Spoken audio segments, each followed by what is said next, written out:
Aujourd'hui, on est avec Myriam, qui est thérapeute financière. Puis là, aujourd'hui, je l'ai invitée pour qu'on jase justement de c'est quoi être thérapeute financière. Explique-nous ça. Oui, ben dans le fond, thérapeute financière, ce que ça fait, c'est en fait, je travaille beaucoup la relation à l'argent. Donc, tu sais, oui, il y a l'aspect mathématique de la chose, tu sais, suivre son budget, regarder ses finances, faire des calculs et tout ça. Mais je trouvais que on perd de vue un peu l'aspect relationnel puis l'aspect psychologique en fait de l'argent. Dans le fond, on a souvent des patterns dans nos finances. On a souvent des habitudes aussi, des comportements. Puis toutes ces choses-là, ben ça vient de quelque part. Puis moi, c'est ces choses-là que j'aime adresser. Autre chose aussi, c'est au niveau beaucoup de la simplicité. Moi, ça a été ça qui a changé ma vie. Là. À une certaine époque, j'étais beaucoup en mode justement, plaire aux autres. Je voulais comme tu sais, justement quand on se compare, on trouve qu'on n'en a jamais assez, tu sais la notion de toujours plus, vouloir toujours plus. Puis pour ça, de souvent avoir plus, ça prend plus d'argent, il faut travailler plus fort, il faut avoir tu sais moi j'étais arrivée à un point dans ma vie à un moment donné où ce que j'ai juste tout simplifié.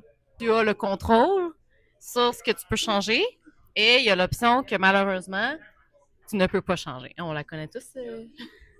Et c'est important de faire la différence entre les deux, puis de faire, OK, garde ça, là, ça m'embrouille la vie, mais j'ai le pouvoir de le faire. Au lieu de le mettre de côté, puis de juste le laisser aller, de le prendre en charge tout de suite, puis de le guérir, parce que, tu sais, il y en a d'autres que probablement tu n'as pas de pouvoir, mais celui-là, tu l'as. Donc, tu sais, est-ce que tu peux m'en nommer un que toi, tu as fait, OK, ça, j'ai le pouvoir de le faire, ça a été dur, mais tu as été guérir ça ou tu as été enlever cette change-là par rapport, encore là, à une sphère de ta vie quelconque, là. Hmm.